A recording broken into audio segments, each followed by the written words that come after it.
ভেটকি মাছের কাটা রান্না করব। তার জন্য যে ভেটকি মাছ ধুয়ে রেখেছি। বন্ধুরা, ভিডিও করতে ভুলে গেছিলাম, তাই এখন ভিডিওটা দেখছি। আমি ভেটকি মাছের কাটাতে নিয়ে দিয়েছি, ভাজতে শুরু করে দিয়েছি। আর এখানে মশলা করে নিয়েছি, শুকনো লঙ্কা, ধনে, জিরে, হলুদ গুঁড়ো, লবণ, পরিমাণ মতো লবণ, মিষ্টি, টমেটো, আদা, রসুন এসব একসঙ্গে মিক্সিতে পেস্ট করে নিয়েছি। আর একটু আলু আর তেজপাতা ফোড়ন দেবো।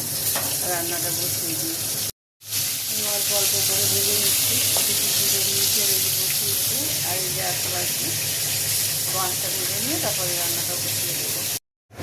মাছের কাঁটাটা আমার ভাজা হয়ে গেছে। এবার এই তেলের মধ্যে একটা তেজপাতা ছাড়িয়ে দিলাম আর একটু জিরে, গোটা জিরে ফোড়নে দিলাম।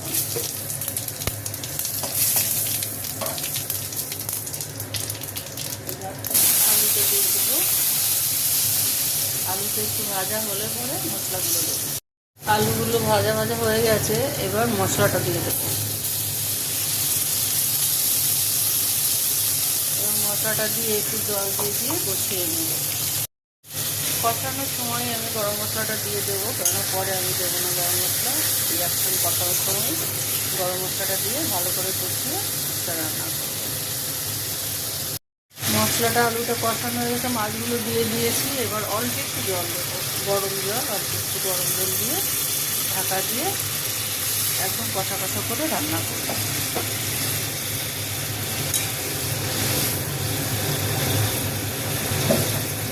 ঢাকা দিয়ে